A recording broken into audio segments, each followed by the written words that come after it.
আল্লাহর হাবিবের রওজা শরীফ দেখে আমি সহ্য করতে পারি না রে আবু বকর, বিদায় দাও, আমি চলে যাব।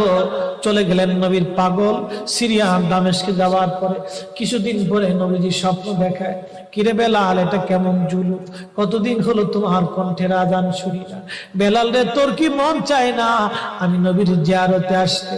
বেলাল আয়, আমি নবীর জিয়ারতে আয় রে বেলাল আয়, কতদিন হলো তোমার কণ্ঠের আজান শুনি না।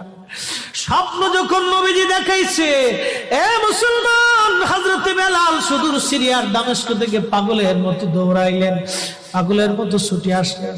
যখন মদিনাতে আসলেন তখন তাহাজ্জুদের সময় চলতেছিল।